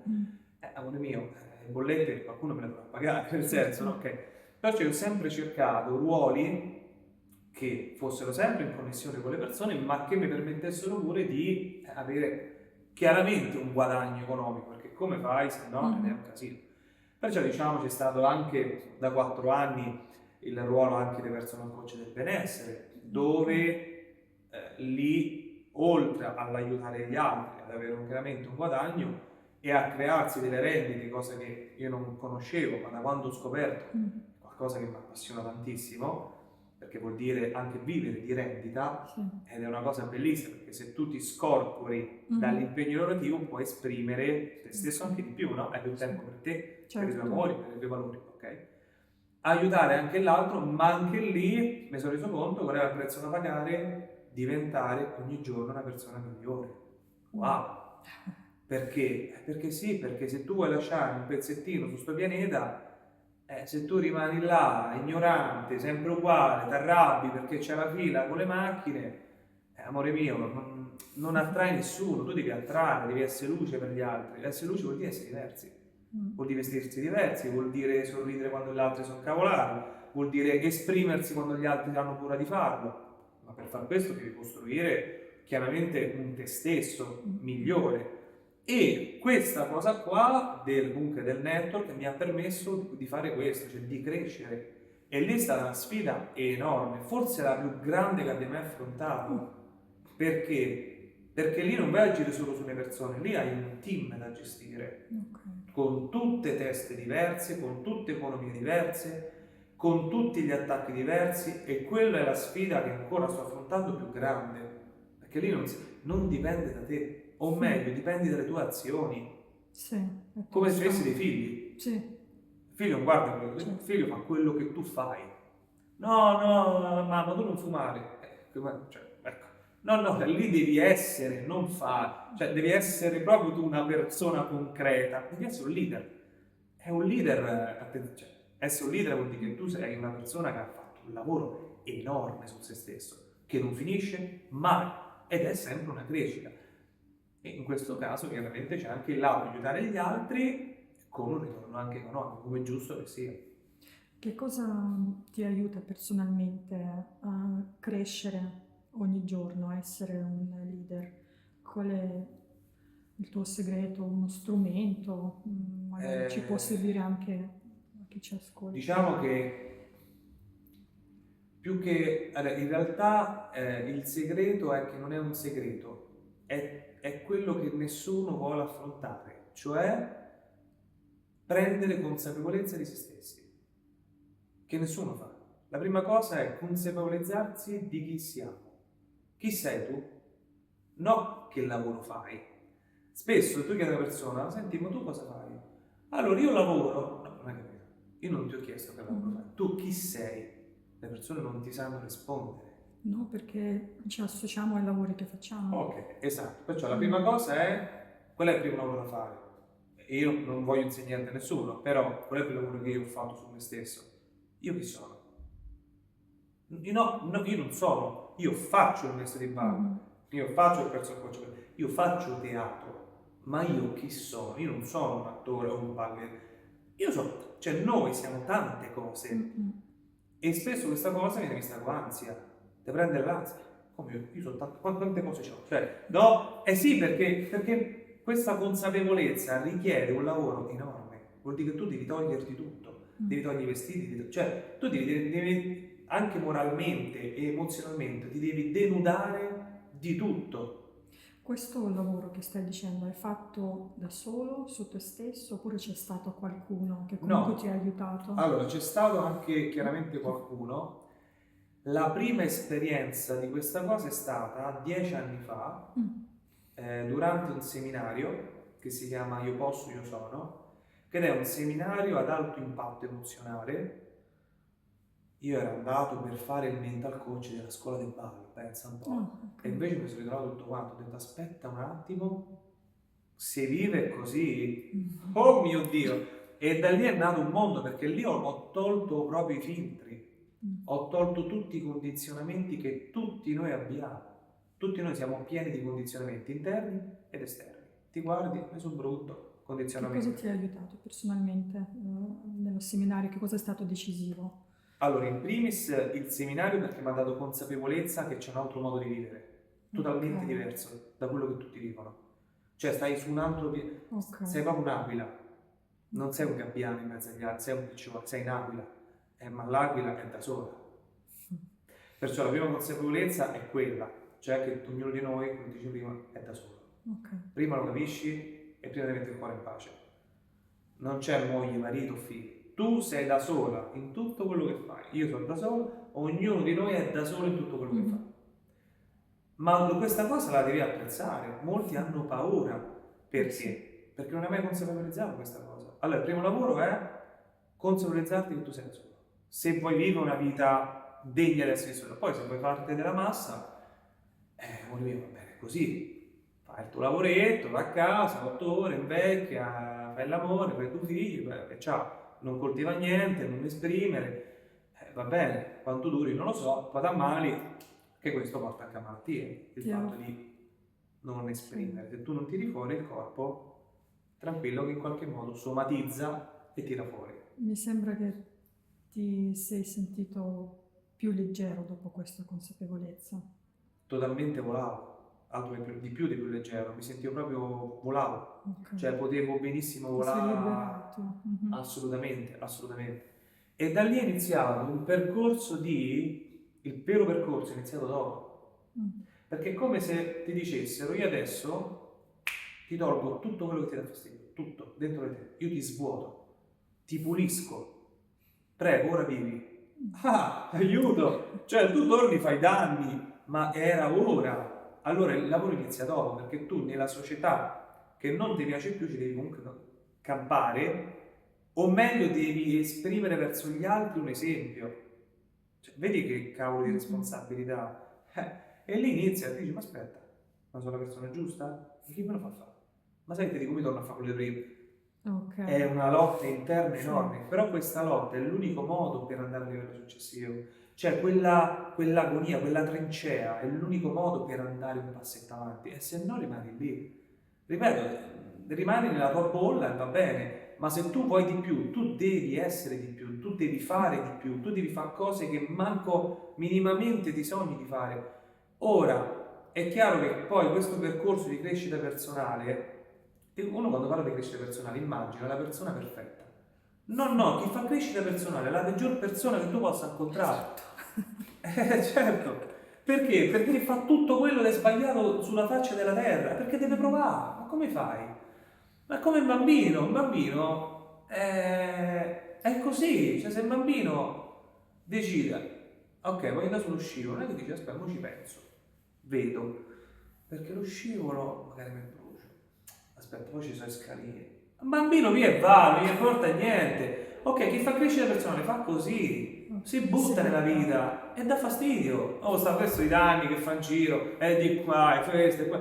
Ok, ma cioè, lo strano in realtà dovrebbe diventare normalità.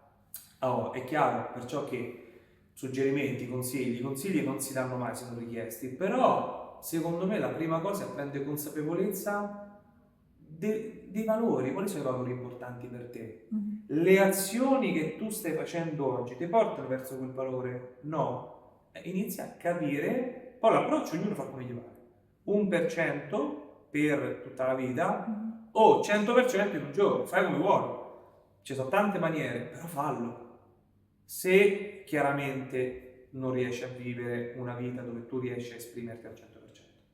Ci sono diverse maniere. Ora, è nato tutto da là, continua ad esserlo, anche momenti di stop, momenti di non formazione, sono comunque formazione, perché prendi consapevolezza, no? È un grande lavoro, ragazzi.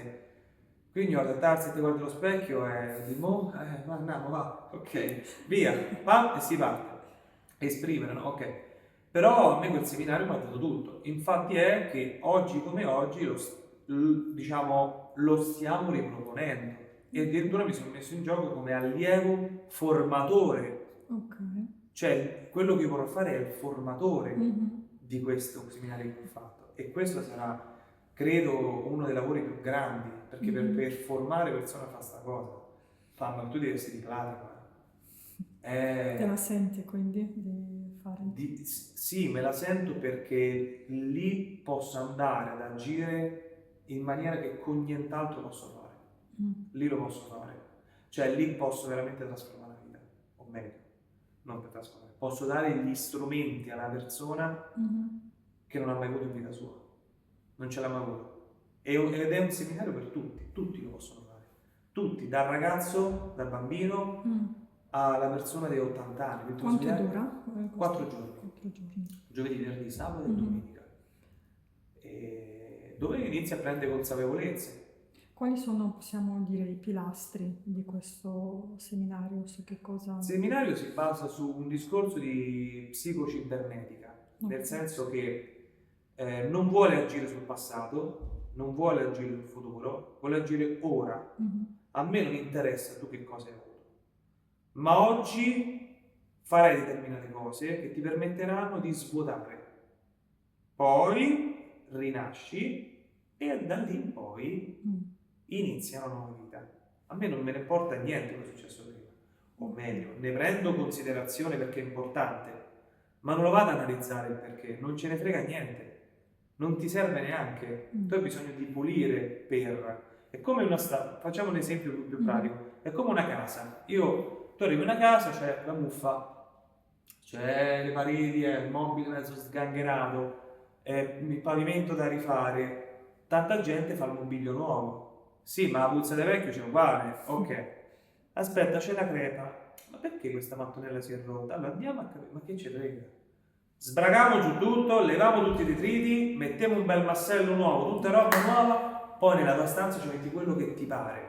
Ma ci sta che se l'ambiente fresco e pulito, no? Ci abbiamo passato lo sgrassatore bello, pulito, profumato, vedi, no? Dà anche già un'emozione diversa. Ok, adesso iniziamo a mettere tutto il mobilio che ti piace. Ti piace l'Ikea, metteci l'Ikea. Ti piace Scavolini, metteci Scavolini. Ci vuoi mettere niente, non metti solo un vaso, fai quello che vuoi.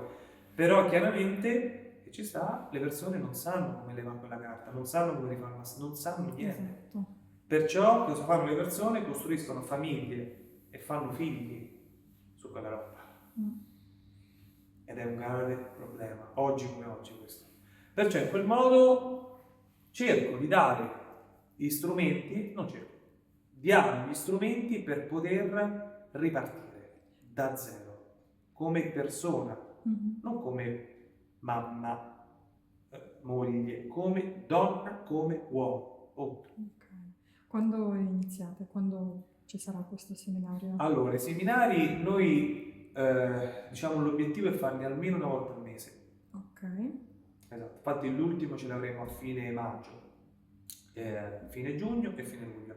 Poi agosto ci si ferma un attimo perché e anche perché il seminario è fatto di 7 persone, non 300, sai adesso mental coach quanti ce ne stanno, no?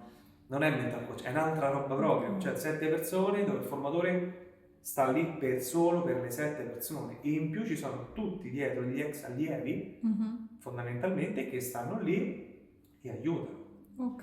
È tanta roba, tu non sei da solo. Quindi per te sarà la prima esperienza a fine maggio? Allora, no, perché da ex allievo l'ho rifatto 2 volte. Ah, l'hai già fatto? L'ho rifatto, sì. Il seminario si fa una volta sola nella vita. Ok. Basta.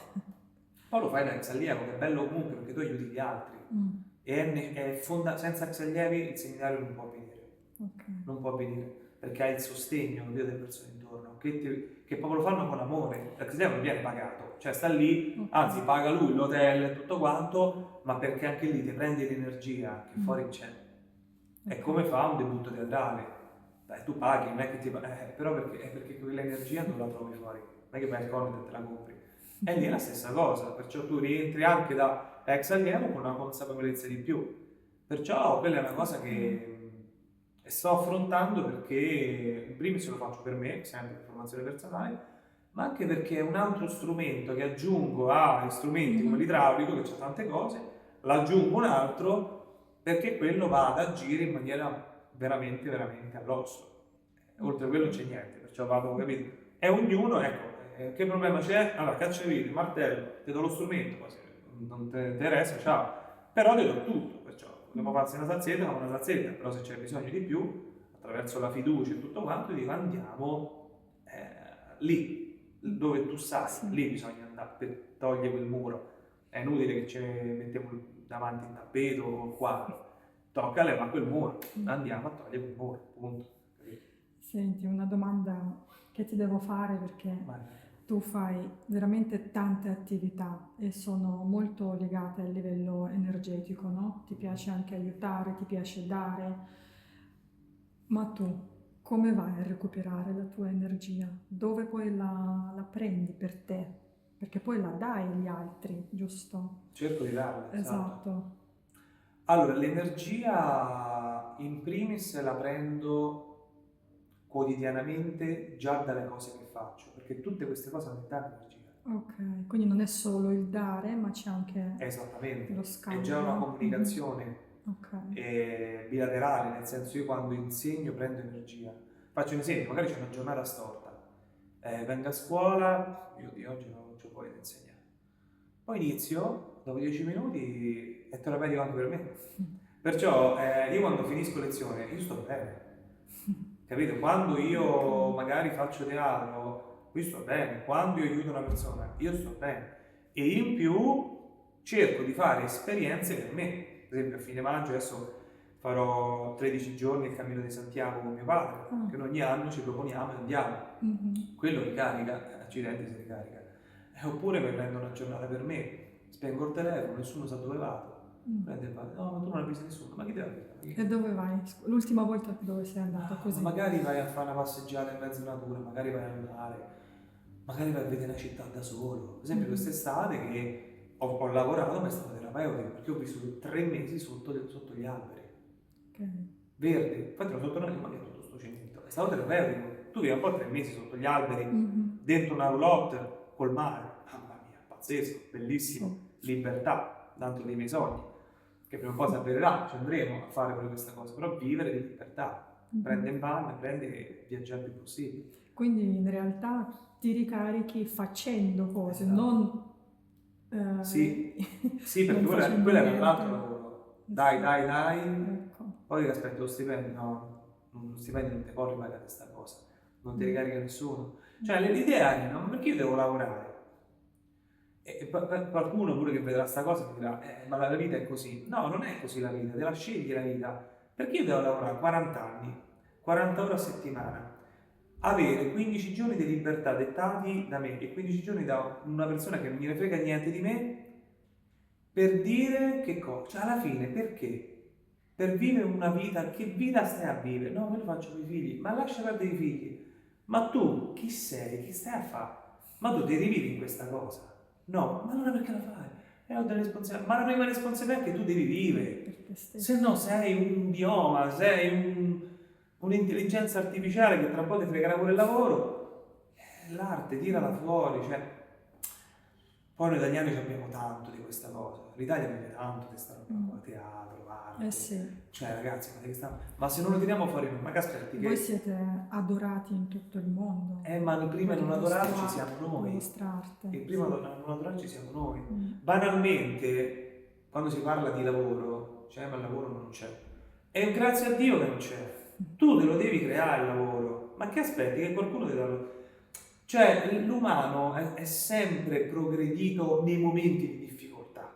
Questo di oggi è un momento di difficoltà. Non stiamo negli anni 80. Negli anni 80 in Italia sperperavano soldi, era una roba assurda. E le conseguenze, come so oggi. Ma meno male. Perché oggi come oggi una persona di successo è uno che si è fatto un sedere enorme e dice però lavoro, fermati, lascia perdere, la responsabilità è tua. Che sei brava a fare? Però io, che ne so, con i bicchieri, bravo, dipingi i bicchieri e vendi i bicchieri, inizia da quello che ti piace, perché poi tu trasmetti amore anche nelle collanine, ma che te frega, fai qualcosa, ok? Perciò vedi che dare queste consapevolezze dai alla persona un altro range, lo porti a un livello successivo. A me questo è l'energia.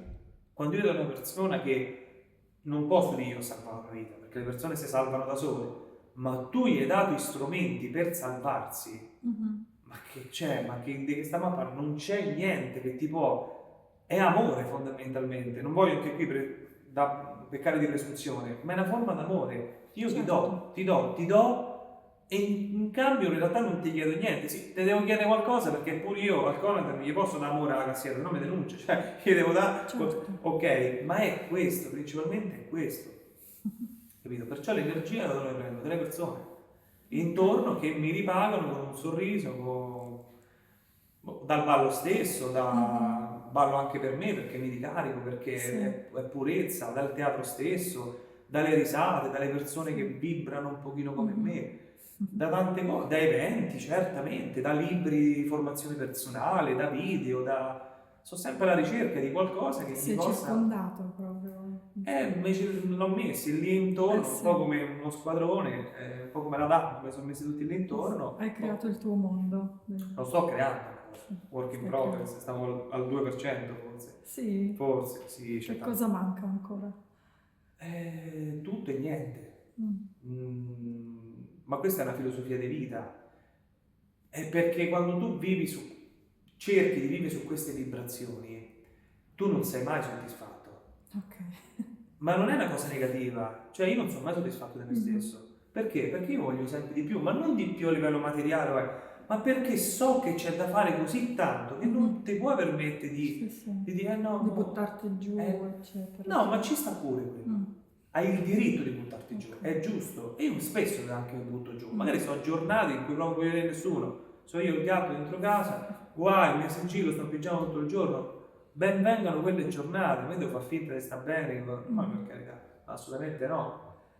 Però è quello, cioè il fatto di reinvestire se stesso sempre ogni volta, sempre ogni volta. Poi è chiaro che ti devi anche Excel concentrare su qualcosa e dare 100% su quella, perché se è chiaro, se tu dai 25 e non riesci niente, per quanto uno può essere Superman, cioè la vita è una, i tempi sono quelli, la giornata sono 24 ore, perciò devi dedicarti a dare il gas più a una cosa rispetto all'altra, ma per forza di cose.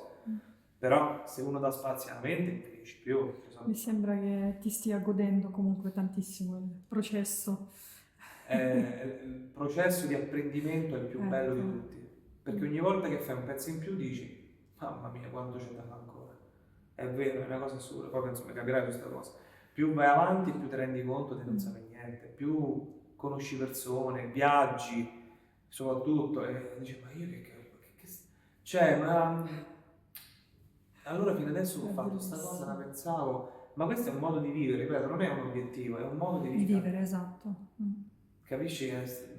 E con tante persone, ecco perché spesso dicono, ma tu c'hai l'energia, ma è perché vai alla ricerca di quell'energia, le persone sono attratte da questo. Assolutamente. Ma è normale, ma come sulla relazione, cioè tu ti metteresti con una persona tutti uguali grigi o con uno vestito di giallo con i capelli, cioè nel dubbio prendendo quello, a me non mi fa due risate. Certo, perché ma è la stessa cosa con le donne, con le ragazze, cioè, è la stessa identica cosa, con le amicizie. Tu hai bisogno di una persona che ti dia un po' di valore, che ti dia un po' di sostegno, che ti dia qualcosa, un po' di empatia. E chiacchiere da bar, del calcio, perché quello ma che me ne frega, cioè non capisci? Questo vuol dire anche stare da soli, no? Sì. Certo. Fabrizio De André. Sì. La solitudine può portare a forme straordinarie di libertà. Concordo in pieno. Mi sembra che ho azzeccato, anche senza... Assolutamente sì. Sì. Paolo Coelho. Libertà non è l'assenza di obblighi, bensì la capacità di scegliere e di impegnarmi in ciò che ritengo sia meglio per me. 100%, D'accordo. assolutamente sì, Ok. assolutamente sì. Mm. Diritto di scelta Sì, delle persone. Se Sì. gli levi il diritto di scelta, non c'è più l'essere umano. esatto. Mahatma Gandhi. Non vale la pena avere la libertà se questo non implica avere la libertà di sbagliare. Come può non concordare con questi personaggi? Però sì, nel senso che è proprio dallo sbaglio che impari a essere libero, Mhm. se no come fai? Hai sbagliato diverse volte nella vita. Sempre. Sempre. E mi auguro di sbagliare ancora di più, anzi forse ancora di più. Ok. Henry Fielding. La danza genera calore, che è padre del desiderio, e il bisnonno del tradimento. Sì, perché il ballo, quell'energia di cui lui parla, quel calore, Mhm. in realtà tira fuori la vera essenza della persona. Ok. La vera essenza della persona può essere qualsiasi, perciò è un calore che poi come si interpone, poi vabbè, diciamo tradimento forse è inteso in tanti ambiti Sì, fondamentalmente. Dipende anche molto dalla persona, nel senso Mhm. che secondo me tira fuori più l'essenza umana, Mhm. e poi l'essenza umana c'è di tutto.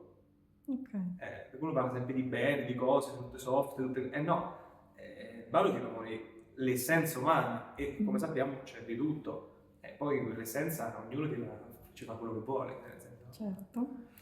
Cicerone. Grazie. Nessuno danza sobrio, a meno che non sia completamente matto. Eh sì, bisogna essere un po' matti per danzare. Eh sì, è una forma di pazzia. Sì. Oggi come oggi, sì, è una forma di pazzia, Mm. soprattutto per le persone più grandi, sì. E infatti quando con Cristo si balla da non sobri, le persone tirano fuori se stesse, perché devi tutte le interferenze. Se sei un po' matto, le interferenze te le togli da solo, senza averci un problema al fegato, diciamo così. Bello, mi piace. Un proverbio sufi. Dio ti rispetta quando lavori, ma ti ama quando danzi. Sì. Sì. È quello, perché quando danzi, ora lui magari lo interpone come un sentimento verso un Dio, però è quello, cioè tu tiri fuori il tuo Dio quando danzi, no? Tiri fuori te stessa, la tua essenza. Il fatto è vero, quando tu dicevi prima, io quando danzo mi sembra quasi di stare in un mondo parallelo, in un Eden quasi, no? E molti lo paragonano quasi a una cosa eterea, quasi come se fosse divina, spirituale, come se quasi fossero in chiesa, no? Per il cattolico, quel momento lì di riflessione, è uguale, perché tu tiri fuori comunque te stesso, perciò è come fosse una comunicazione veramente con qualcosa, qualcuno. Sì.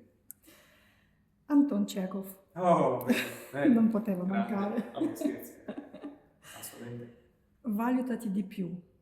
Ci penseranno gli altri ad abbassare il prezzo. Certo, assolutamente. Quanto ha ragione. Assolutamente sì. Però è quella proprio la sfida. Perché le persone, vedi, poi non è neanche colpa loro. È che se tu vedi, come dire, è la volpe che vede l'uva, non ci arriva e dice che è acerba, che marcia, no? È quello il discorso. Ma non è colpa della volpe, è colpa che purtroppo nessuno gli dice che ci possono arrivare pure loro a quella libertà di espressione, diciamo, no? Perciò è normale che questa cosa viene vista e può essere trasformata. Questo è un grande obiettivo, cioè quelle persone che ti guardano, poi ti odiano, poi ti riguardano e ti osservano sempre, noi siamo sempre osservati, sempre, in qualsiasi momento, pure da soli. E poi a un certo punto, quando riesci, ti seguono. E quella è una vittoria enorme. Sì. È una vittoria enorme. Perciò sì, le persone certo che abbassano il valore, perché non lo riconoscono. È come se adesso parliamo due lingue che nessuno riconosce, ma che è sta roba? Magari la lingua più, parliamo in latino, che si parla più, per esempio. Ma io non capisco, ma come cos'è? È la base di tutte le lingue, no? Ma se uno non conosce il valore, dice no, ma costa troppo questa cosa, a livello monetario, a livello di espressione, a livello di emozione, mi costa troppo. Ma perché? Ma perché non sai il valore? Perché magari per te in quel momento anche non ha valore. E perciò se la persona non riconosce il tuo valore, certo che passa il prezzo, è normale. Certo. Ok, e finiamo sempre con Anton Chekhov. Più si è raffinati, più si soffre. Beh, chiaro. Sì, perché essere raffinati emozionalmente vuol dire tirare fuori se stessi, e tirare fuori se stessi vuol dire soffrire.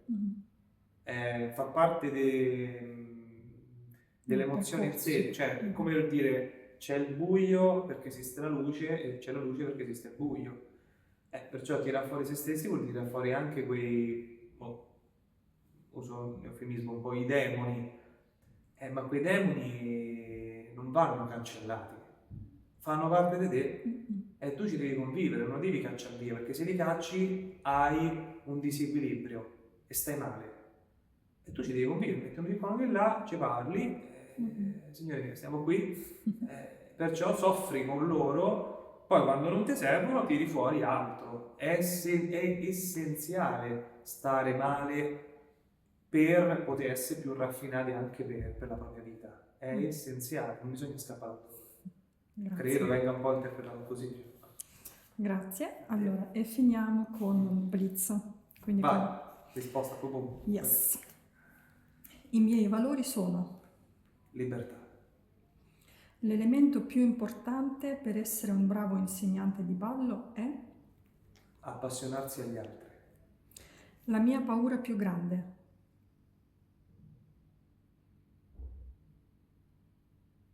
Non emozionarmi più. Ballerini come tutte le altre persone Si emozionano di più. ok. Non c'è niente più banale di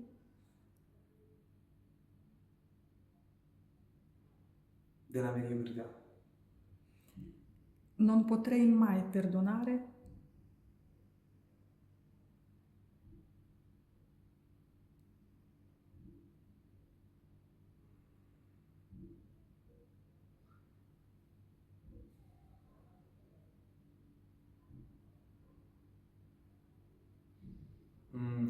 Una mancanza dell'essere umano. Cioè non potrei mai perdonare il non rispetto verso una vita umana. io cerco di ballare meglio di Me stesso. la mia giornata può essere rovinata da 1000 cose. Da tante cose. Soprattutto da me stesso. ecco, io varigo perché Perché esisto. ok, mi sento libero quando Quando vivo. la libertà fa paura perché richiede una dose esponenziale di responsabilità.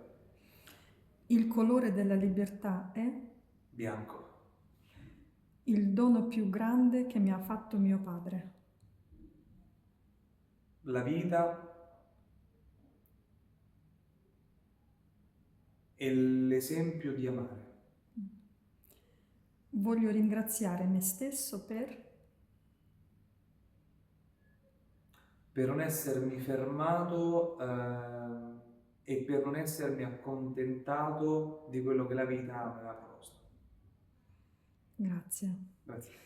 Manuele, ti voglio ringraziare con il cuore per il nostro dialogo e per la tua energia, e quello che ho apprezzato veramente tanto, che qualsiasi cosa che ti appassiona nella vita la metti in pratica. Non è un sogno, non rimane da qualche parte nel cielo oppure scritto, la metti in pratica e vai dritto, non ti risparmi. E questo è stato molto importante sentire. Bene, Grazie. sono contento, grazie a te, grazie.